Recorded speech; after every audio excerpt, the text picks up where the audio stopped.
ਭਾਰਤ ਦੇਸ਼ ਇੱਕ ਅਜਿਹਾ ਦੇਸ਼ ਹੈ ਜਿੱਥੇ ਸ਼ਾਇਦ 10 ਸਾਲ ਦੇ ਬੱਚੇ ਦੀ ਤਾਂ ਅਗਰ ਆਪਾਂ ਦੇਖੀ ਜਾਈਏ ਬੱਸ ਵਿੱਚ ਪੂਰੀ ਟਿਕਟ ਲੱਗਦੀ ਹੈ, ਪਰ 17 ਸਾਲ ਦਾ ਜਿਹੜਾ ਬਲਾਤਕਾਰੀ ਹੈਗਾ ਉਸ ਨੂੰ ਨਾਬਾਲਗ ਕਹਿ ਕੇ ਆਜ਼ਾਦ ਕਰ ਦਿੱਤਾ ਜਾਂਦਾ ਹੈ।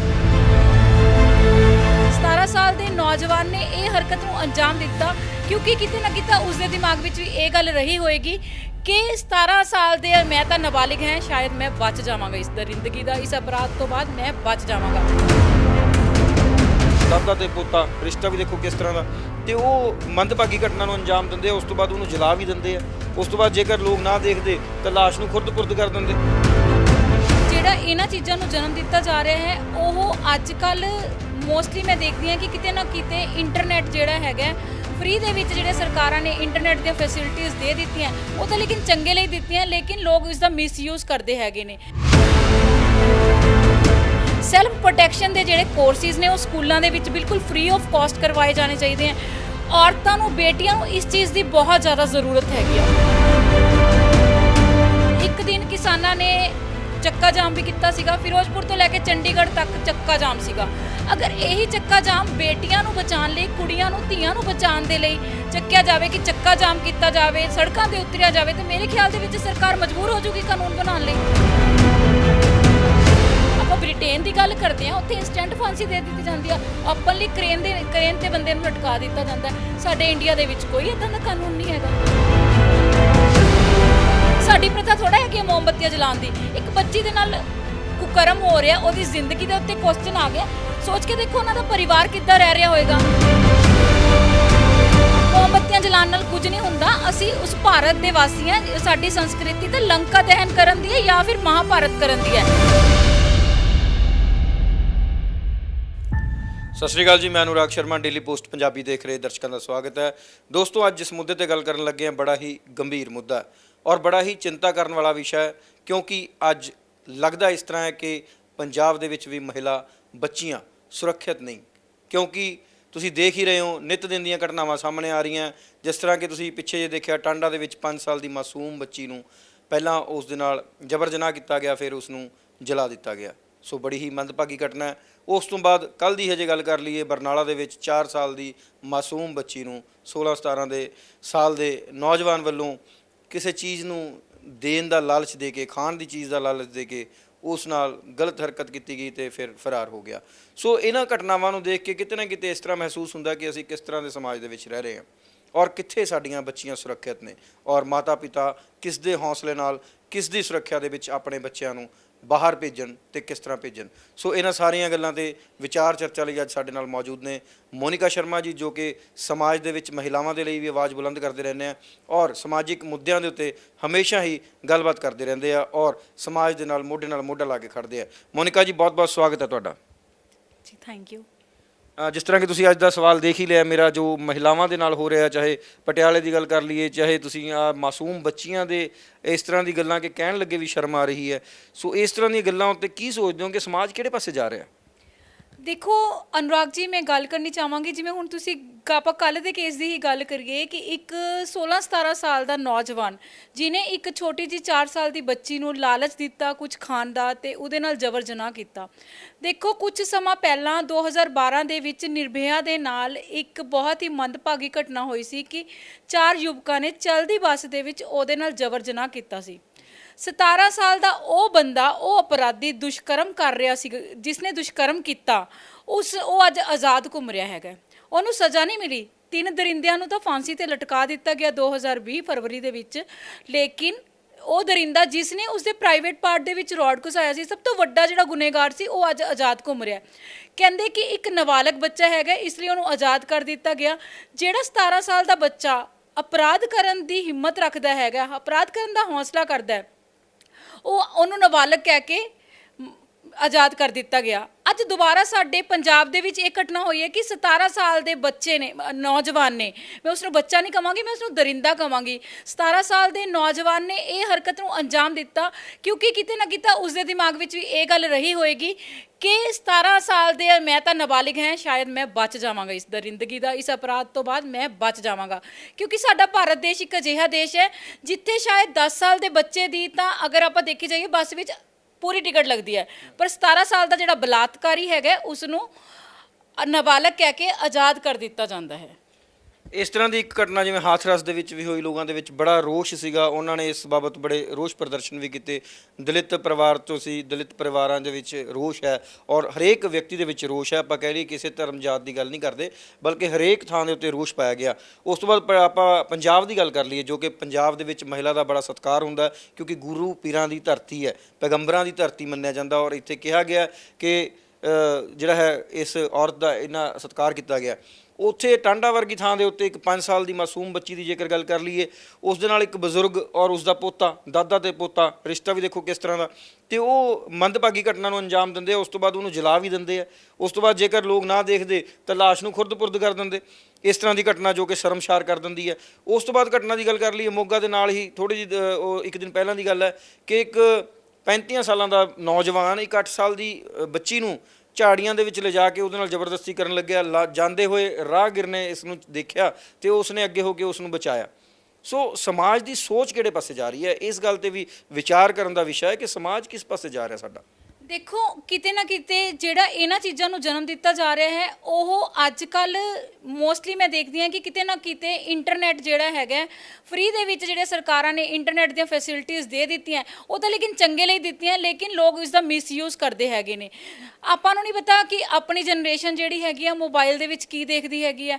ਅੱਜ ਕੱਲ ਤੁਸੀਂ ਦੇਖਿਆ ਜਾਵੇ ਛੋਟੇ ਛੋਟੇ ਬੱਚਿਆਂ ਕੋਲ ਵੀ ਮੋਬਾਈਲਸ ਨੇ, ਉਹ ਇੰਟਰਨੈਟ ਆਪਰੇਟ ਕਰਦੇ ਨੇ। ਪੌਰਨ ਸਾਈਟ ਦੀਆਂ ਜਿਹੜੀਆਂ ਐਡਵਰਟਾਈਜ਼ਮੈਂਟਸ ਨੇ ਉਹ ਓਪਨਲੀ ਆਉਂਦੀਆਂ ਹੈਗੀਆਂ ਨੇ। ਕੱਲ੍ਹ ਪਰਸੋਂ ਮੈਂ ਆਪਣਾ ਫੋਨ ਯੂਜ਼ ਕਰ ਰਹੀ ਸੀ ਕਿ ਉਹਦੇ ਵਿੱਚ ਨੋਟੀਫਿਕੇਸ਼ਨਸ ਆ ਰਹੀਆਂ ਸੀ ਪੌਰਨ ਸਾਈਟਸ ਦੀਆਂ। ਆਪਾਂ ਨੂੰ ਧਿਆਨ ਰੱਖਣ ਦੀ ਜ਼ਰੂਰਤ ਹੈ ਕਿ ਆਪਣੇ ਬੱਚੇ ਕੀ ਨੈੱਟ ਤੇ ਕੀ ਦੇਖਦੇ ਨੇ, ਕੀ ਕੰਮ ਕਰਦੇ ਨੇ, ਇਸ ਚੀਜ਼ ਨੂੰ ਧਿਆਨ ਦੇਣ ਦੀ ਬਹੁਤ ਜ਼ਿਆਦਾ ਜ਼ਰੂਰਤ ਹੈ। ਸਮਾਜ ਕਿਹੜੇ ਪਾਸੇ ਜਾ ਰਿਹਾ, ਹੁਣ ਆਪਾਂ ਇਸ ਦੇ ਉੱਤੇ ਆਉਂਦੇ ਹਾਂ। ਕਿਤੇ ਨਾ ਕਿਤੇ ਅੱਜ ਜ਼ਰੂਰਤ ਹੈ ਆਪਾਂ ਨੂੰ ਬੇਟੀਆਂ ਨੂੰ ਸੈਲਫ ਪ੍ਰੋਟੈਕਸ਼ਨ ਦੇਣ ਦੀ। ਸੈਲਫ ਪ੍ਰੋਟੈਕਸ਼ਨ ਦੇ ਜਿਹੜੇ ਕੋਰਸਿਸ ਨੇ ਉਹ ਸਕੂਲਾਂ ਦੇ ਵਿੱਚ ਬਿਲਕੁਲ ਫ੍ਰੀ ਆਫ ਕਾਸਟ ਕਰਵਾਏ ਜਾਣੇ ਚਾਹੀਦੇ ਹੈ। ਔਰਤਾਂ ਨੂੰ, ਬੇਟੀਆਂ ਨੂੰ ਇਸ ਚੀਜ਼ ਦੀ ਬਹੁਤ ਜ਼ਿਆਦਾ ਜ਼ਰੂਰਤ ਹੈਗੀ ਆ। ਉਹਨਾਂ ਨੂੰ ਸੈਲਫ ਪ੍ਰੋਟੈਕਸ਼ਨ ਦੇ ਕੋਰਸ ਕਰਵਾਏ ਜਾਣੇ ਚਾਹੀਦੇ ਆ, ਉਹਨਾਂ ਦੀ ਕਾਉਂਸਲਿੰਗ ਹੋਣੀ ਚਾਹੀਦੀ ਹੈ। ਸਕੂਲਾਂ ਦੇ ਵਿੱਚ ਉਹਨਾਂ ਨੂੰ ਗੁੱਡ ਟੱਚ, ਬੈਡ ਟੱਚ ਬਾਰੇ ਅਨੁਭਵ ਦੇਣਾ ਜ਼ਰੂਰੀ ਹੈ। ਪਰ ਮੋਨਿਕਾ ਜੀ, ਮੈਂ ਗੱਲ ਕਰ ਰਿਹਾ 4 ਸਾਲ ਦੀ ਬੱਚੀ ਦੀ, 5 ਸਾਲ ਦੀ ਬੱਚੀ ਦੀ। ਇਹਨਾਂ ਨੂੰ ਕਿਵੇਂ ਤੁਸੀਂ ਹਜੇ ਸੋਚ ਹੀ ਨਹੀਂ ਸਕਦੇ ਅਸੀਂ ਵੀ ਇਹਨਾਂ ਨੂੰ ਕੀ ਸਿੱਖਿਆ ਦਈਏ, ਇਹਨਾਂ ਨਾਲ ਗੱਲ ਕੀ ਕਰੀਏ? ਹਜੇ ਤਾਂ ਉਹਨੂੰ ਇਸ ਗੱਲ 'ਚ ਸਮਝ ਨਹੀਂ, ਫਰਕ ਨਹੀਂ ਸਮਝ ਕਿ ਮੈਨੂੰ ਕੋਈ ਕਿਸ ਨਿਗਾਹ ਦੇ ਨਾਲ ਦੇਖ ਰਿਹਾ। ਜਦੋਂ 4-5 ਸਾਲ ਦੀਆਂ ਬੱਚੀਆਂ ਇਹੋ ਜਿਹੀਆਂ ਘਟਨਾਵਾਂ ਦਾ ਸ਼ਿਕਾਰ ਹੁੰਦੀਆਂ ਤੇ ਉੱਥੇ ਤਾਂ ਸਾਰੀਆਂ ਕਹਿੰਦੇ ਹੱਦਾਂ ਹੀ ਖਤਮ ਹੋ ਜਾਂਦੀਆਂ, ਕਿਉਂਕਿ ਇਹਨਾਂ ਨੂੰ ਕਿੱਥੇ ਤੁਸੀਂ ਟ੍ਰੇਨਿੰਗ ਦੇ ਦੋਗੇ, ਕਿੱਥੇ ਕਾਉਂਸਲਿੰਗ ਕਰ ਦੋਗੇ, ਕਿੱਥੇ ਤੁਸੀਂ ਇਹਨਾਂ ਨੂੰ ਸੁਰੱਖਿਆ ਦਾ ਜ਼ਿੰਮਾ ਦੇ ਦੋਗੇ ਕਿ ਬੱਚੀ ਕਿਵੇਂ ਸੁਰੱਖਿਅਤ ਹੋਊਗੀ ਜੇ 4-5 ਸਾਲ ਦੇ ਲੋਕ। ਉਹ ਦੇਖੋ ਨਾ, ਦਾਦਾ ਪੋਤਾ ਸੀ, ਉਹਨਾਂ ਦੇ ਘਰੇ ਉਹਦਾ ਜਿਹੜਾ ਪਿਓ ਸੀ ਉਹ ਡਰਾਈਵਰ ਦਾ ਕੰਮ ਕਰਦਾ ਸੀਗਾ, ਸੋ ਆਣਾ ਜਾਣਾ ਸੀ। ਸੋ ਇਸ ਤਰ੍ਹਾਂ ਦੇ ਲੋਕਾਂ ਨੂੰ ਤੁਸੀਂ ਕਿਸ ਤਰ੍ਹਾਂ ਆਪਾਂ ਆਪਣੀ ਬੱਚੀ ਨੂੰ ਸੁਰੱਖਿਅਤ ਕਰ ਸਕਦੇ ਹਾਂ? ਸੋ ਇਹ ਵੀ ਵੱਡੀ ਗੱਲ ਹੈ। ਸੋ ਇਸ ਲਈ ਜ਼ਰੂਰੀ ਹੈ ਕਿ ਸਖਤ ਕਾਨੂੰਨ ਹੋਣ, ਐਗਜ਼ੈਂਪਲ ਸਥਾਪਿਤ ਕੀਤੀ ਜਾਵੇ। ਇਸ ਤਰ੍ਹਾਂ ਨਹੀਂ ਲੱਗਦਾ?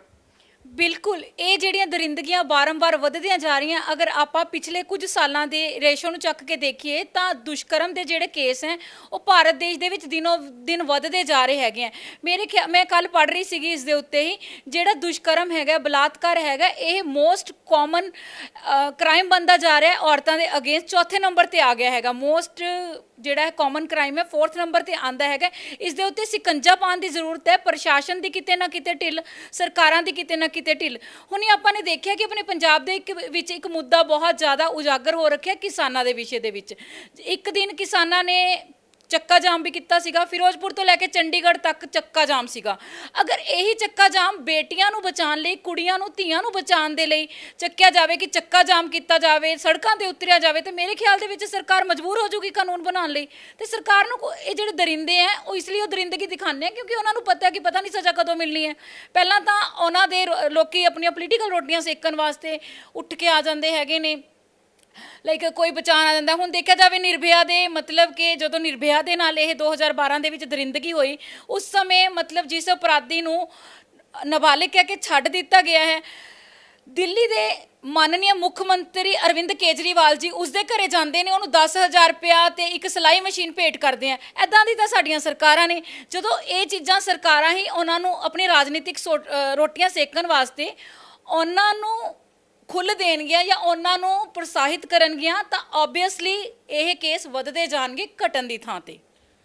ਤੁਹਾਨੂੰ ਕੀ ਲੱਗਦਾ ਕਿ ਸਰਕਾਰਾਂ ਨੂੰ ਕਿਸ ਤਰ੍ਹਾਂ ਦੇ ਕਦਮ ਚੱਕਣੇ ਚਾਹੀਦੇ ਨੇ, ਕਿਸ ਤਰ੍ਹਾਂ ਦੀ ਸਜ਼ਾ ਜਿਹੜੀ ਹੈ ਉਹ ਦੇਣੀ ਚਾਹੀਦੀ ਹੈ, ਜਾਂ ਫਿਰ ਇਸ ਦੇ ਲਈ ਫਾਸਟ ਟਰੈਕ ਕੋਰਟ ਦੀ ਗੱਲ ਵੀ ਕੀਤੀ ਗਈ ਸੀ? ਜਿਸ ਤਰ੍ਹਾਂ ਤੁਹਾਨੂੰ ਪਤਾ ਹੋਵੇਗਾ ਨਿਰਭਇਆ ਕਾਂਡ ਤੋਂ ਬਾਅਦ ਉਸ ਬੱਚੀ ਦੇ ਨਾਲ ਜਦੋਂ ਇਸ ਤਰ੍ਹਾਂ ਦਾ ਦੁਸ਼ਕਰਮ ਹੋਇਆ ਔਰ ਪੂਰਾ ਦੇਸ਼ ਇੱਕ ਵਾਰ ਇਕੱਠਾ ਹੋ ਗਿਆ ਸੀ। ਤੁਸੀਂ ਦੇਖਿਆ ਸੀ ਕਿੱਡਾ ਵੱਡਾ ਜਿਹੜਾ ਹੈ ਉੱਥੇ ਰੋਸ ਪ੍ਰਦਰਸ਼ਨ ਕੀਤੇ ਗਏ ਔਰ ਉਸ ਤੋਂ ਬਾਅਦ ਸਰਕਾਰਾਂ ਨੇ ਸਖਤੀ ਦਿਖਾਉਂਦੇ ਹੋਏ ਜਿਹੜੇ ਇਹ ਲੋਕਾਂ ਨੂੰ ਗ੍ਰਿਫਤਾਰ ਕੀਤਾ ਸੀ। ਸੋ ਤੁਹਾਨੂੰ ਲੱਗਦਾ ਹੈ ਕਿ ਪੰਜਾਬ ਦੇ ਵਿੱਚ ਵੀ ਇਸ ਤਰ੍ਹਾਂ ਕਰਨ ਦੀ ਜ਼ਰੂਰਤ ਹੈ, ਕਿਉਂਕਿ ਪੰਜਾਬ ਦੇ ਵਿੱਚ ਤਾਂ ਇਹ ਗੱਲ ਹੁਣੇ ਜਿਹੜੀ ਸਾਹਮਣੇ ਆਣੀ ਸ਼ੁਰੂ ਹੋਈ ਹੈ, ਅੱਗੇ ਪੰਜਾਬ ਦੇ ਵਿੱਚ ਇਸ ਤਰ੍ਹਾਂ ਦਾ ਬੱਚੀਆਂ ਦੇ ਨਾਲ ਜਾਂ ਮਹਿਲਾਵਾਂ ਦੇ ਨਾਲ ਨਹੀਂ ਹੁੰਦਾ ਸੀ। ਸਗੋਂ ਅਸੀਂ ਬਾਹਰ ਗੱਲ ਸੁਣ ਰਹੇ ਸੀ ਕਿ ਲੋਕ ਕਹਿ ਰਹੇ ਸੀਗੇ ਕਿ ਪੰਜਾਬ ਦੇ ਵਿੱਚ ਇਸ ਤਰ੍ਹਾਂ ਦਾ ਹੋਣਾ ਤੇ ਜਿਸ ਤਰ੍ਹਾਂ ਪੰਜਾਬ ਨੂੰ ਬਿਹਾਰ ਬਣਾਤਾ, ਬਿਹਾਰ ਕੋਈ ਮਾੜੀ ਸਟੇਟ ਨਹੀਂ ਹੈ, ਪਰ ਪੰਜਾਬ ਦਾ ਐਗਜ਼ਾਮਪਲ ਦੇ ਰਹੇ ਕਿ ਪੰਜਾਬ ਦੇ ਵਿੱਚ ਤਾਂ ਕਹਿੰਦੇ ਨਾ ਕਿ ਔਰਤ ਦਾ ਸਭ ਤੋਂ ਵੱਧ ਮਾਨ ਸਨਮਾਨ ਕੀਤਾ ਜਾਂਦਾ ਹੈ। ਅਨੁਰਾਗ ਜੀ, ਇਸ ਵਿਸ਼ੇ ਦੇ ਵਿੱਚ ਮੈਂ ਕਹਿਣਾ ਚਾਹਾਂਗੀ, ਦੇਖੋ ਹੁਣ ਜਿਵੇਂ ਆਪਾਂ ਗੱਲ ਕਰ ਰਹੇ ਸੀਗੇ ਕਿ ਟਾਂਡਾ ਦੀ ਘਟਨਾ ਜਿਵੇਂ ਹੋਈ ਹੈਗੀ ਹੈ, ਟਾਂਡਾ ਦੇ ਵਿੱਚ 6 ਸਾਲ ਦੀ ਬੱਚੀ ਨੂੰ ਪਹਿਲਾਂ ਦਾਦਾ ਪੋਤਾ ਨੇ ਉਹਦੇ ਨਾਲ ਜ਼ਬਰ ਜਨਾਹ ਕੀਤਾ, ਫਿਰ ਉਸ ਦੇ ਉੱਤੇ ਉਹਨੂੰ ਅੱਗ ਲਗਾ ਦਿੱਤੀ ਪੈਟਰੋਲ ਪਾ ਕੇ, ਜਾਂ ਫਿਰ ਆਪਾਂ ਕੁਝ ਦਿਨ ਆਪਾਂ ਜਦੋਂ ਕੈਪਟਨ ਸਾਹਿਬ ਦੀ ਸਰਕਾਰ ਬਣੀ ਆ ਪਟਿਆਲਾ ਦੇ ਵਿੱਚ ਵੀ ਉਦੋਂ ਇੱਕ 3 ਸਾਲ ਦੀ ਬੱਚੀ 2.5 ਸਾਲ ਦੀ ਬੱਚੀ ਨਾਲ ਜ਼ਬਰ ਜਨਾਹ ਹੋਇਆ ਸੀ। ਉਹ ਕਿਸੇ ਗਰੀਬ ਮਜ਼ਦੂਰ ਦੀ ਬੱਚੀ ਸੀ, ਉਹਨੂੰ ਵੀ ਇਦਾਂ ਹੀ ਕੁਝ ਖਾਣ ਦਾ ਲਾਲਚ ਦੇ ਕੇ, ਆਪਣੇ ਪਟਿਆਲੇ ਦੀ ਹੀ ਘਟਨਾ ਹੈਗੀ ਹੈ ਇਹ। ਇਸ ਤੋਂ ਪਹਿਲਾਂ ਹੁਣੇ ਅਗਰ ਆਪਾਂ ਥੋੜਾ ਜਿਹਾ ਬੈਕ ਚੱਲੀਏ 2-2.5 ਸਾਲ ਪਹਿਲਾਂ ਯੂਪੀ ਦੇ ਵਿੱਚ ਇੱਕ ਘਟਨਾ ਵਾਪਰੀ ਸੀ ਟਵਿੰਕਲ ਨਾਮ ਦੀ ਬੱਚੀ ਦੇ ਨਾਲ। ਉਹ 2.5 ਸਾਲ ਦੀ ਬੱਚੀ ਸੀਗੀ, ਉਸ ਦੇ ਬਾਪ ਨੇ ਕਿਸੇ ਕੋਲੋਂ ਪੈਸੇ ਲੈਣੇ ਸੀ 5000 ਰੁਪਇਆ। ਉਸਨੇ ਜਦੋਂ ਉਹਨਾਂ ਤੋਂ ਪੈਸੇ ਮੰਗੇ, ਉਹ ਮੁਸਲਿਮ ਕਮਿਊਨਿਟੀ ਦੇ ਮੁੰਡੇ ਸੀਗੇ, ਉਹਨਾਂ ਨੇ ਉਸ ਬੱਚੀ ਦੇ ਨਾਲ ਪਹਿਲਾਂ ਤਾਂ ਜ਼ਬਰ ਜਨਾਹ ਕੀਤਾ, ਫਿਰ ਉਸ ਦੀਆਂ ਆਂਤੜੀਆਂ ਅੰਦਰੋਂ ਨਿਕਾਲ ਦਿੱਤੀਆਂ ਤੇ ਉਸ ਦੇ ਉੱਤੇ ਤੇਜ਼ਾਬ ਪਾ ਕੇ ਉਹਦੀਆਂ ਆਈਜ਼ ਤੱਕ ਨੂੰ ਕੱਢ ਦਿੱਤਾ। ਮਤਲਬ ਜਿਹੜੇ ਦਰਿੰਦੇ ਆ ਉਹ ਇੱਕ ਦਿਨ ਨਾਲ ਬੇਖੌਫ ਘੁੰਮਦੇ ਨੇ। ਆਪਾਂ ਹੈਦਰਾਬਾਦ ਦੀ ਘਟਨਾ ਨੂੰ ਚੁੱਕ ਕੇ ਦੇਖੀਏ, ਹੈਦਰਾਬਾਦ ਦੇ ਵਿੱਚ ਮੈਂ ਤਾਂ ਸਲੂਟ ਕਰਦੀ ਹਾਂ ਹੈਦਰਾਬਾਦ ਦੇ ਪ੍ਰਸ਼ਾਸਨ ਦਾ, ਸਿਰਫ ਉਹਨਾਂ ਨੇ ਜਿਹੜੇ ਦਰਿੰਦੇ ਸੀ ਉਹਨਾਂ ਨੂੰ ਇੰਸਟੈਂਟ ਉਹਨਾਂ ਦਾ ਇਨਕਾਊਂਟਰ ਕਰਕੇ ਸਜ਼ਾ ਦਿੱਤੀ। ਮੈਂ ਕਹਿਣਾ ਚਾਹੂੰਗੀ ਪ੍ਰਸ਼ਾਸਨ ਦੇ ਅੱਗੇ, ਸਰਕਾਰਾਂ ਦੇ ਅੱਗੇ ਅਪੀਲ ਕਰਨੀ ਚਾਹੂੰਗੀ, ਧੀਆਂ ਨੂੰ ਬਚਾਉਣ ਦੇ ਲਈ ਕੁਛ ਨਾ ਕੁਛ ਐਦਾਂ ਦਾ ਕਾਨੂੰਨ ਲੈ ਕੇ ਆਓ ਕਿ ਜਿਹੜਾ ਰੇਪੀਐਸਟ ਹੈ, ਅਗਰ ਉਹ ਰੇਪ ਕਰਦਾ ਹੈ ਜਾਂ ਐਦਾਂ ਦੀ ਘਟਨਾ ਨੂੰ ਅੰਜਾਮ ਦਿੰਦਾ ਹੈ, ਉਹਦੇ ਅੰਦਰ ਤਾਂ ਖੌਫ ਪੈਦਾ ਹੋਵੇ ਹੀ ਹੋਵੇ। ਉਸ ਨੂੰ ਦੇਖਣ ਵਾਲੇ ਬੰਦੇ ਦੇ ਅੰਦਰ ਵੀ ਇੱਕ ਖੌਫ ਪੈਦਾ ਹੋ ਜਾਣਾ ਚਾਹੀਦਾ ਹੈ ਕਿ ਅਗਰ ਕੋਈ ਬੰਦਾ ਐਦਾਂ ਦੀ ਘਟਨਾ ਨੂੰ ਅੰਜਾਮ ਦੇਣ ਬਾਰੇ ਸੋਚਦਾ ਹੈ ਤਾਂ ਉਹਦਾ ਜਿਹੜਾ ਰਿਜ਼ਲਟ ਹੈ ਉਹ ਕਿੱਦਾਂ ਦਾ ਨਿਕਲੇਗਾ। ਮੈਂ ਤਾਂ ਕਹਿਣਾ ਚਾਹੂੰਗੀ ਕਿ ਨੰਗਾ ਕਰਕੇ ਪੁੱਠਾ ਕਰਕੇ ਟੰਗ ਦਿਓ ਇਹਨਾਂ ਨੂੰ, ਜਿਹੜੇ ਰੇਪ ਕਰਦੇ ਆ ਉਹਨਾਂ ਦੇ ਪ੍ਰਾਈਵੇਟ ਪਾਰਟ ਦੇ ਉੱਤੇ ਪੈਟਰੋਲ ਪਾ ਕੇ ਅੱਗ ਲਗਾ ਦਿਓ। ਉਹਨਾਂ ਨੂੰ ਵੀ ਤਾਂ ਮਹਿਸੂਸ ਹੋਵੇ ਸਾਰੀ ਜ਼ਿੰਦਗੀ ਕਿ ਅਸੀਂ ਕੀ ਕੁਕਰਮ ਕੀਤਾ ਸੀ, ਅਸੀਂ ਕੀ ਕੀਤਾ ਸੀ, ਉਸ ਦੀ ਅਸੀਂ ਸਜ਼ਾ ਭੋਗ ਰਹੇ ਹੈਗੇ ਆ। ਉਹਨਾਂ ਨੂੰ ਦੇਖਣ ਵਾਲੇ ਬਾਕੀ ਲੋਕ ਵੀ ਸਮਝ ਜਾਣਗੇ। ਆਪਾਂ ਬ੍ਰਿਟੇਨ ਦੀ ਗੱਲ ਕਰਦੇ ਹਾਂ, ਉੱਥੇ ਇੰਸਟੈਂਟ ਫਾਂਸੀ ਦੇ ਦਿੱਤੀ ਜਾਂਦੀ ਆ, ਓਪਨਲੀ ਕ੍ਰੇਨ ਤੇ ਬੰਦੇ ਨੂੰ ਲਟਕਾ ਦਿੱਤਾ ਜਾਂਦਾ। ਸਾਡੇ ਇੰਡੀਆ ਦੇ ਵਿੱਚ ਕੋਈ ਇਦਾਂ ਦਾ ਕਾਨੂੰਨ ਨਹੀਂ ਹੈਗਾ। ਪਰ ਕਈ ਥਾਵਾਂ ਤੇ ਕਾਨੂੰਨ ਇਸ ਕਰਕੇ ਵੀ ਥੋੜਾ ਜਿਹਾ ਆਰਾਮ ਦੇ ਨਾਲ ਚੱਲਦਾ ਵੀ ਕਈ ਥਾਵਾਂ ਤੇ ਜਿਹੜੇ ਕੇਸ ਹੈ ਉਹ ਗਲਤ ਤਰੀਕੇ ਦੇ ਨਾਲ ਵੀ ਪੇਸ਼ ਕੀਤੇ ਜਾਂਦੇ ਆ ਜਾਂ ਗਲਤ ਲੋਕਾਂ ਦੇ ਉੱਤੇ ਇਲਜ਼ਾਮ ਲਗਾਇਆ ਜਾਂਦਾ ਸੋਚੀ ਸਮਝੀ ਸਾਜ਼ਿਸ਼ ਦੇ ਤਹਿਤ। ਮੈਂ ਬੱਚੇ ਦੇ ਮਾਮਲੇ ਦੇ ਵਿੱਚ ਨਹੀਂ ਕਹਿੰਦਾ, ਪਰ ਜਦੋਂ ਰੇਪ ਤੁਸੀਂ ਦੇਖਿਆ ਹੋਣਾ ਕਿ 2 ਸਾਲ ਰੇਪ ਕਰਦਾ ਰਿਹਾ, ਸਾਲ ਰੇਪ ਕਰਦਾ ਰਿਹਾ, ਤਾਂ ਵੀ ਸਰਕਾਰ ਸ਼ਾਇਦ ਕਾਨੂੰਨ ਹੈ ਜਿਹੜਾ ਉਹ ਵੇਟ ਕਰਦਾ ਕਿ ਪੂਰੀ ਘੋਖ ਕੀਤੀ ਜਾਵੇ। ਸੇ ਇਨਸਟੈਂਟ ਤਾਂ ਨਹੀਂ ਹੋ ਸਕਦਾ, ਫਸਟ ਟਰੈਕ ਜਿਹੜਾ ਹੈ ਉਹਦਾ ਰੂਲ ਜਿਹੜਾ ਬਣਾਇਆ ਗਿਆ ਸੀ। ਅਨੁਰਾਗ ਜੀ, ਫਸਟ ਟਰੈਕ ਦੇ ਜਿਹੜੇ ਰੂਲ ਦੀ ਆਪਾਂ ਗੱਲ ਕਰਦੇ ਹੈਗੇ, ਇਹਨਾਂ ਸਭ ਨਾਲ ਕੁਝ ਨਹੀਂ ਹੋਣ ਵਾਲਾ ਜਦੋਂ ਤੱਕ ਇੱਕ ਵਧੀਆ ਕਾਨੂੰਨ ਨਹੀਂ ਬਣ ਕੇ ਆਂਦਾ, ਇੱਕ ਸੋਲਿਡ ਕਾਨੂੰਨ ਨਹੀਂ ਬਣ ਕੇ ਆਂਦਾ। ਇੱਕ ਪੰਜਾਬ ਦੇ ਵਿੱਚ ਹੋਈ ਆਪਾਂ ਦੇਖ ਲਓ ਕਿ ਇਹ ਘਟਨਾਵਾਂ ਦਿਨੋਂ ਦਿਨ ਵਧਣੀਆਂ ਸ਼ੁਰੂ ਹੋ ਚੁੱਕੀਆਂ, ਚਾਹੇ ਇਸ ਨੂੰ ਪੋਲਿਟਿਕਸ ਕਹਿ ਲਓ, ਚਾਹੇ ਕੁਝ ਵੀ ਕਹਿ ਲਓ। ਅਗਰ ਕੋਈ ਘਟੀਆ ਸਰਕਾਰਾਂ ਇਹਦੇ ਉੱਤੇ ਪੋਲਿਟਿਕਸ ਕਰ ਰਹੀਆਂ ਹੈਗੀਆਂ, ਛੋਟੀਆਂ ਬੱਚੀਆਂ ਨੂੰ ਜਾਂ ਔਰਤਾਂ ਨੂੰ ਜਾਂ ਧੀਆਂ ਨੂੰ ਆਪਣਾ ਪੋਲੀਟੀਕਲੀ ਕਰੀਅਰ ਬਚਾਉਣ ਲਈ ਇਦਾਂ ਦੇ ਗੁਨਾਹਾਂ ਨੂੰ ਅੱਗੇ ਲੈ ਕੇ ਆਉਂਦੀਆਂ ਹੈ ਜਾਂ ਇਦਾਂ ਦੇ ਗੁਨਾਹ ਕਰਵਾਉਂਦੀਆਂ ਹੈ, ਤਾਂ ਬੜੀ ਸ਼ਰਮਨਾਕ ਗੱਲ ਹੈ ਕਿ ਮੈਂ ਪੰਜਾਬ ਦੀ ਵਾਸੀ ਹਾਂ। ਮੈਨੂੰ ਸ਼ਰਮ ਮਹਿਸੂਸ ਹੁੰਦੀ ਹੈ ਕਿ ਮੈਂ ਇਸ ਪੰਜਾਬ ਦੇ ਵਿੱਚ ਰਹਿ ਰਹੀ ਹਾਂ ਤੇ ਮੈਂ ਉਹਨਾਂ ਦੇ ਪ੍ਰਤੀ ਕੁਝ ਨਹੀਂ ਕਰ ਪਾ ਰਹੀ ਹੈਗੀ। ਆਪਾਂ ਨੂੰ ਚਾਹੀਦਾ ਹੈ ਕਿ ਮਿਲ ਕੇ ਇਕਜੁੱਟ ਹੋ ਕੇ ਆਪਾਂ ਲੋਕ ਕੀ ਕਰਦੇ ਹਾਂ, ਮੋਮਬੱਤੀਆਂ ਜਲਾਉਣੀਆਂ ਸ਼ੁਰੂ ਕਰ ਦਿੰਦੇ ਹਾਂ। ਸਾਡੀ ਪ੍ਰਥਾ ਥੋੜਾ ਹੈਗੀ ਮੋਮਬੱਤੀਆਂ ਜਲਾਉਣ ਦੀ। ਇੱਕ ਬੱਚੀ ਦੇ ਨਾਲ ਕੁਕਰਮ ਹੋ ਰਿਹਾ, ਉਹਦੀ ਜ਼ਿੰਦਗੀ ਦੇ ਉੱਤੇ ਕੁਐਸਚਨ ਆ ਗਿਆ, ਸੋਚ ਕੇ ਦੇਖੋ ਉਹਨਾਂ ਦਾ ਪਰਿਵਾਰ ਕਿੱਦਾਂ ਰਹਿ ਰਿਹਾ ਹੋਏਗਾ। ਹੁਣ ਏਪੀ ਸਿੰਘ ਦੀ ਗੱਲ ਦੇਖੋ, ਜਿਹੜਾ ਨਿਰਭਇਆ ਦੇ ਆਪੋਜੀਸ਼ਨ ਦਾ ਵਕੀਲ ਸੀ, ਜਿਹੜਾ ਬਾਰ-ਬਾਰ ਅਪਰਾਧੀਆਂ ਨੂੰ ਬਚਾਉਣਾ ਚਾਹੁੰਦਾ ਸੀ, ਉਸਨੇ ਕੀ ਕਿਹਾ ਕਿ ਇੱਕ ਮਾਂ ਨੂੰ ਪਤਾ ਹੋਣਾ ਚਾਹੀਦਾ 12:30 ਵਜੇ ਰਾਤ ਨੂੰ ਉਹਦੀ ਬੱਚੀ ਕੀ ਕਰ ਰਹੀ ਸੀ, ਕਿ ਇੱਕ ਮਾਂ ਨੂੰ ਇਹ ਨਹੀਂ ਪਤਾ ਹੋਣਾ ਚਾਹੀਦਾ ਕਿ ਉਹਦੇ ਬੱਚੇ ਰਾਤ ਨੂੰ ਕੀ ਕਰ ਰਹੇ ਆ, ਉਹ ਕਿਸ ਦੁਰਘਟਨਾ ਨੂੰ ਅੰਜਾਮ ਦੇ ਰਹੇ ਆ। ਮੈਂ ਜਿਸ ਦੇਸ਼ ਦੇ ਵਿੱਚ ਏਪੀ ਸਿੰਘ ਵਰਗੇ ਵਕੀਲ ਨੇ, ਏਪੀ ਸਿੰਘ ਵਰਗੇ ਵਕੀਲ ਦਰਿੰਦਿਆਂ ਨੂੰ ਬਚਾਉਣ ਲਈ ਆ ਜਾਂਦੇ ਆ, ਉਸ ਦੇਸ਼ ਦੇ ਇਹ ਭਾਗੀ ਗੱਲ ਹੈ, ਸਾਡੇ ਪੂਰੇ ਸਮਾਜ ਲਈ ਇੱਕ ਸ਼ਰਮਨਾਕ ਗੱਲ ਹੈਗੀ ਹੈ। ਇਸ ਦੇ ਉੱਤੇ ਸਰਕਾਰ ਨੂੰ ਮੈਂ ਅਪੀਲ ਕਰਦੀ ਹਾਂ ਜਲਦੀ ਤੋਂ ਜਲਦੀ ਇੱਕ ਕਾਨੂੰਨ ਬਣਾਵੇ ਜਿਸ ਦੇ ਵਿੱਚ ਬੱਚਿਆਂ ਨੂੰ ਸੁਰੱਖਿਆ ਪ੍ਰਦਾਨ ਕੀਤੀ ਜਾਵੇ। ਇਹ ਤਾਂ ਹੋਈ ਕਾਨੂੰਨ ਦੀ ਗੱਲ ਜਾਂ ਸਰਕਾਰਾਂ ਦੀ ਗੱਲ। ਵੈਸੇ ਔਰਤਾਂ ਦੇ ਰਾਖੀ ਲਈ, ਬੱਚਿਆਂ ਦੀ ਰਾਖੀ ਲਈ ਸਮਾਜ ਨੂੰ ਕੀ ਕਰਨਾ ਚਾਹੀਦਾ? ਕਿ ਇਸ ਤਰ੍ਹਾਂ ਦੇ ਦਰਿੰਦਿਆਂ ਦੇ ਖਿਲਾਫ ਕੋਈ ਮੁਹਿੰਮ ਨਹੀਂ ਛੇੜਨੀ ਚਾਹੀਦੀ, ਜਾਂ ਸਮਾਜ ਆਪਣੇ ਬੱਚਿਆਂ ਨੂੰ ਸਤਰਕ ਕਰ ਦੇਵੇ, ਜਾਂ ਕੋਈ ਟ੍ਰੇਨਿੰਗ ਸਪੈਸ਼ਲ ਜਿਹੜੀ ਹੈ ਬੱਚਿਆਂ ਨੂੰ ਦਿੱਤੀ ਜਾਵੇ, ਜਾਂ ਉਹਨਾਂ ਨੂੰ ਸੁਰੱਖਿਆ ਬਾਰੇ ਸਮਝਾਇਆ ਜਾਵੇ? ਇਸ ਤਰ੍ਹਾਂ ਦਾ ਵੀ ਕੁਝ ਹੋਣਾ ਚਾਹੀਦਾ। ਅਨੁਰਾਗ ਜੀ, ਸਾਡਾ ਸਮਾਜ ਕੀ ਕਰਦਾ ਜਦੋਂ ਕਿਸੇ ਬੱਚੀ ਨਾਲ ਕੁਝ ਹੁੰਦਾ? ਮੈਂ ਪਹਿਲਾਂ ਵੀ ਕਿਹਾ ਕਿ ਮੋਮਬੱਤੀਆਂ ਜਲਾਉਣੀਆਂ ਸ਼ੁਰੂ ਕਰ ਦਿੰਦੇ ਆ। ਮੋਮਬੱਤੀਆਂ ਜਲਾਉਣ ਨਾਲ ਕੁਝ ਨਹੀਂ ਹੁੰਦਾ। ਅਸੀਂ ਉਸ ਭਾਰਤ ਦੇ ਵਾਸੀ ਹਾਂ। ਸਾਡੀ ਸੰਸਕ੍ਰਿਤੀ ਤਾਂ ਲੰਕਾ ਦਹਨ ਕਰਨ ਦੀ ਹੈ ਜਾਂ ਫਿਰ ਮਹਾਭਾਰਤ ਕਰਨ ਦੀ ਹੈ। ਸਾਡੇ ਸਮਾਜ ਦੇ ਵਿੱਚ ਕਿਸੇ ਔਰਤ ਤੇ ਉਂਗਲੀ ਚੱਕੀ ਜਾਵੇ ਤਾਂ ਲੰਕਾ ਦਹਨ ਹੋਣੀ ਚਾਹੀਦੀ ਹੈ ਜਾਂ ਮਹਾਭਾਰਤ ਹੋਣਾ ਚਾਹੀਦਾ ਹੈ। ਮੋਮਬੱਤੀਆਂ ਜਲਾਉਣ ਨਾਲ ਕੁਝ ਨਹੀਂ ਹੋਣ ਵਾਲਾ ਹੈਗਾ। ਆਵਾਜ਼ ਚੁੱਕੋ। ਜਿਹੜੇ ਧਰਨੇ ਅੱਜ ਕਿਸਾਨ ਲਗਾ ਰਹੇ ਹੈ, ਐਦਾਂ ਬੱਚਿਆਂ ਦੇ ਹੱਕ 'ਚ ਵੀ ਧਰਨੇ ਲੱਗਣੇ ਚਾਹੀਦੇ ਹੈ, ਧੀਆਂ ਦੇ ਹੱਕ 'ਚ ਵੀ ਲੱਗਣੇ ਚਾਹੀਦੇ ਹੈ। ਜਾਂ ਫਿਰ ਸਰਕਾਰਾਂ ਨੂੰ ਕੀ ਕਰਨਾ ਚਾਹੀਦਾ ਹੈ? ਜਿਹੜੀ ਭਰੂਣ ਹੱਤਿਆ ਹੈ ਉਹਨੂੰ ਅਪਰਾਧ ਦੀ ਸ਼੍ਰੇਣੀ 'ਚੋਂ ਬਾਹਰ ਕੱਢ ਦਿਓ, ਕਿਉਂਕਿ ਧੀਆਂ ਤਾਂ ਸਮਾਜ ਦੇ ਵਿੱਚ ਸੇਫ ਹੈ ਹੀ ਨਹੀਂ। ਇਹ ਤੋਂ ਵਧੀਆ ਕਿ ਉਹ ਮਾਂ ਦੀ ਕੁੱਖ ਵਿੱਚ ਹੀ ਮਰ ਜਾਣ, ਉਹਨਾਂ ਨੂੰ ਉੱਥੇ ਮਾਰ ਦਿੱਤਾ ਜਾਵੇ। ਇਹ ਜ਼ਿਆਦਾ ਵਧੀਆ ਹੈ। ਉਹਨਾਂ ਨੂੰ ਭਰੂਣ ਹੱਤਿਆ ਨੂੰ ਅਪਰਾਧ ਦੀ ਸ਼੍ਰੇਣੀ 'ਚੋਂ ਬਾਹਰ ਲੈ ਕੇ ਆਉਣਾ ਚਾਹੀਦਾ ਜੇ ਉਹ ਕੋਈ ਕਾਨੂੰਨ ਨਹੀਂ ਬਣਾ ਸਕਦੇ। ਅਸੀਂ ਇਸ ਗੱਲ ਦਾ ਸਮਰਥਨ ਨਹੀਂ ਕਰਦੇ ਕਿ ਭਰੂਣ ਹੱਤਿਆ ਬੰਦ ਹੋਣੀ ਚਾਹੀਦੀ ਹੈ, ਉਸ ਨੂੰ ਅਪਰਾਧਿਕ ਸ਼੍ਰੇਣੀ 'ਚੋਂ ਬਾਹਰ ਕੱਢ ਦਿੱਤਾ ਜਾਣਾ ਚਾਹੀਦਾ। ਇਸ ਤਰ੍ਹਾਂ ਦਾ ਕੁਝ ਨਹੀਂ ਹੈ। ਚਾਹੇ ਧੀਆਂ ਜਨਮ ਲੈਣ, ਉਹਨਾਂ ਦੀ ਸੁਰੱਖਿਆ ਨੂੰ ਯਕੀਨੀ ਬਣਾਇਆ ਜਾਵੇ। ਸੋ ਮੋਮਬੱਤੀਆਂ ਨਹੀਂ, ਮੋਨਿਕਾ ਜੀ ਦਾ ਕਹਿਣ ਦਾ ਮਤਲਬ ਇਹ ਹੈ ਕਿ ਮੋਮਬੱਤੀਆਂ ਜਗਾਉਣ ਦੀ ਗੱਲ ਨਹੀਂ, ਭਾਂਬੜ ਮਚਾਉਣ ਦੀ ਗੱਲ ਹੈ। ਉਹ ਭਾਂਬੜ ਤੁਹਾਡੇ ਦਿਲ ਦੇ ਵਿੱਚ ਹੋਣਾ ਚਾਹੀਦਾ ਕਿ ਅਜਿਹੇ ਅਪਰਾਧੀ ਦੇ ਖਿਲਾਫ ਇੱਕ ਮੁਹਿੰਮ ਛੇੜੀ ਜਾਵੇ ਤਾਂ ਜੋ ਸਰਕਾਰਾਂ ਸਖਤ ਤੋਂ ਸਖਤ ਕਾਨੂੰਨ ਲਾਗੂ ਕਰਨ ਔਰ ਅਜਿਹੇ ਅਪਰਾਧੀਆਂ ਦੇ ਹਿਰਦੇ ਜਿਹੜੇ ਹੈ ਪਹਿਲਾਂ ਹੀ ਕੰਬ ਜਾਣ ਜਦੋਂ ਉਹ ਇਸ ਤਰ੍ਹਾਂ ਦਾ ਵਿਚਾਰ ਮਨ ਦੇ ਵਿੱਚ ਲਿਆਉਣ ਅਤੇ ਉਹਨਾਂ ਦੇ ਦਿਮਾਗ ਦੇ ਵਿੱਚ ਇਹ ਗੱਲ ਵੀ ਆ ਜਾਵੇ ਕਿ ਸਾਡੀ ਸਰਕਾਰ ਬਹੁਤ ਸਖਤ ਹੈ ਔਰ ਬੜੀ ਸਖਤੀ ਦੇ ਨਾਲ ਇਸ ਦੇ ਉੱਤੇ ਸਾਨੂੰ ਸਜ਼ਾ ਦਿੱਤੀ ਜਾਊਗੀ। ਸੋ ਇਸ ਤਰ੍ਹਾਂ ਦਾ ਅਸੀਂ ਨਾ ਕਰੀਏ। ਕਿਉਂਕਿ ਕਾਰਨ ਹੁੰਦਾ ਹੈ ਕਿ ਜਦੋਂ ਇੱਕ ਬੱਚੀ ਦੇ ਨਾਲ ਕੋਈ ਇਸ ਤਰ੍ਹਾਂ ਦੀ ਘਟਨਾ ਵਾਪਰਦੀ ਹੈ ਤਾਂ ਉਹ ਪੂਰੀ ਜ਼ਿੰਦਗੀ ਉਸ ਨੂੰ ਆਪਣੇ ਜ਼ਿਹਨ 'ਚੋਂ ਨਹੀਂ ਕੱਢ ਸਕਦੀ। ਉਸ ਤੋਂ ਬਾਅਦ ਅਸੀਂ ਗੱਲ ਕਰ ਲੈਂਦੇ ਹਾਂ ਕਿ ਬਾਲਗ ਲੜਕੀਆਂ ਨਾਲ ਵੀ ਹੋ ਜਾਂਦੀ ਹੈ। ਜਿਸ ਤਰ੍ਹਾਂ ਕਿ ਹੁਣ ਪਟਿਆਲੇ ਦੀ ਉਹ ਗੱਲ ਕਰ ਲਈਏ ਕਿ ਉਸ ਦੇ ਇੱਕ ਲੜਕੀ ਦੇ ਪਤੀ ਵੱਲੋਂ ਆਪਣੀ ਪਤਨੀ ਦੇ ਉੱਤੇ ਹੀ ਜਿਹੜਾ ਹੈ ਤੇਜ਼ਾਬ ਸਿੱਟ ਦਿੱਤਾ ਗਿਆ। ਚਾਹੇ ਘਰ ਦਾ ਕਲੇਸ਼ ਸੀਗਾ, ਪਰ ਉਸ ਨੂੰ ਕੌਣ ਹੱਕ ਦਿੰਦਾ ਕਿ ਇਸ ਤਰ੍ਹਾਂ ਉਸ ਨੂੰ ਪੀੜਿਤ ਕੀਤਾ ਜਾਵੇ, ਇਸ ਤਰ੍ਹਾਂ ਉਸ ਨੂੰ ਦੰਡ ਦਿੱਤਾ ਜਾਵੇ, ਇਸ ਤਰ੍ਹਾਂ ਉਸ ਨੂੰ ਸਜ਼ਾ ਦਿੱਤੀ ਜਾਵੇ ਕਿ ਉਹ ਪੂਰੀ ਜ਼ਿੰਦਗੀ ਲਈ ਉਸ ਸਜ਼ਾ ਨੂੰ ਭੁੱਲ ਨਾ ਸਕੇ। ਸੋ ਅਜਿਹੀਆਂ ਚੀਜ਼ਾਂ ਦੇ ਵਿੱਚ ਜਿਹੜੇ ਘਰੇ ਕਲੇਸ਼ ਨੇ ਜਾਂ ਫਿਰ ਔਰਤ ਨੂੰ ਦੱਬ ਕੇ ਰੱਖਣ ਦੀ ਗੱਲ ਕੀਤੀ ਜਾ ਰਹੀ ਹੈ, ਇਹ ਕਿਤੇ ਨਾ ਕਿਤੇ ਤੁਸੀਂ ਇਸ ਨੂੰ ਕਿਸ ਤਰ੍ਹਾਂ ਦੇਖਦੇ ਹੋ? ਦੇਖੋ, ਔਰਤ ਨੂੰ ਪੂਰਾ ਰਾਈਟ ਹੈਗਾ ਆਪਣੇ ਹੱਕਾਂ ਦੇ ਪ੍ਰਤੀ ਲੜਨ ਦਾ। ਇੱਕ ਹੀ ਤਰੀਕਾ ਹੈਗਾ ਕਿ ਤੁਹਾਡੀ ਘਰ 'ਚ ਮੀਆਂ ਬੀਬੀ ਦੀ ਲੜਾਈ ਹੋਈ ਹੈ ਤੇ ਤੁਸੀਂ ਉਹਦੇ ਫੇਸ ਦੇ ਉੱਤੇ ਤੇਜ਼ਾਬ ਪਾ ਦਿੰਦੇ ਹੈ। ਐਦਾਂ ਦੇ ਬੰਦੇ, ਇਹ ਜਿਹੜੇ ਬੰਦੇ ਹੈ ਬੇਖੌਫ ਘੁੰਮਦੇ ਆ ਕਿਉਂਕਿ ਇਹਨਾਂ ਨੂੰ ਪਤਾ ਹੈ ਕਿ ਸਾਡੇ ਦੇਸ਼ ਵਿੱਚ ਕੋਈ ਕਾਨੂੰਨ ਹੀ ਨਹੀਂ ਹੈਗਾ, ਕੋਈ ਐਦਾਂ ਦਾ ਕਾਨੂੰਨ ਨਹੀਂ ਬਣਿਆ ਹੈ ਜੋ ਔਰਤਾਂ ਨੂੰ ਸੁਰੱਖਿਆ ਪ੍ਰਦਾਨ ਕਰੇ। ਜੇ ਕਾਨੂੰਨ ਬਣ ਜਾਏਗਾ ਤਾਂ ਲੋਕ ਐਦਾਂ ਦੀਆਂ ਘਟਨਾਵਾਂ ਕਰਨ ਤੋਂ ਡਰਨਗੇ। ਨਹੀਂ, ਪਰ ਸਰਕਾਰ ਤਾਂ ਕਹਿੰਦੇ ਵੀ ਅਸੀਂ ਬਰਾਬਰਤਾ ਦਾ ਵੀ ਹੱਕ ਦਿੰਦੇ ਹਾਂ ਔਰ ਸਰਕਾਰ ਇਹ ਵੀ ਕਹਿੰਦੀ ਹੈ, ਜਿਸ ਤਰ੍ਹਾਂ ਕਿ ਤੁਸੀਂ ਦੇਖਿਆ ਰਾਖਵਾਂਕਰਨ ਵੀ ਕੀਤਾ ਜਾ ਰਿਹਾ। ਸਰਕਾਰ ਕਹਿੰਦੀ ਕਿ ਸਾਡੇ ਜਿਹੜਾ ਸਟੇਟ ਹੈ ਉਸ ਦੇ ਵਿੱਚ ਸੁਰੱਖਿਅਤ ਔਰਤ। ਮੈਨੂੰ ਤਾਂ ਨਹੀਂ ਜੀ ਲੱਗਦਾ। ਮੇਰੇ ਪਟਿਆਲੇ ਸ਼ਹਿਰ ਦੇ ਵਿੱਚ ਅਗਰ ਕਿਸੇ ਔਰਤ ਦੇ ਉੱਪਰ ਤੇਜ਼ਾਬ ਪਾ ਦਿੰਦਾ ਉਹਦਾ ਪਤੀ, ਤੇ ਮੈਨੂੰ ਤਾਂ ਨਹੀਂ ਲੱਗਦਾ ਕਿ ਪੰਜਾਬ ਦੇ ਵਿੱਚ ਔਰਤਾਂ ਸੁਰੱਖਿਅਤ ਹੈਗੀਆਂ ਨੇ। ਸੀਐਮ ਸਿਟੀ ਦੇ ਵਿੱਚ ਇਦਾਂ ਦੀਆਂ ਘਟਨਾਵਾਂ ਵਾਪਰ ਰਹੀਆਂ ਤੇ ਮੈਨੂੰ ਨਹੀਂ ਲੱਗਦਾ ਕਿ ਔਰਤਾਂ ਸੁਰੱਖਿਅਤ ਨੇ।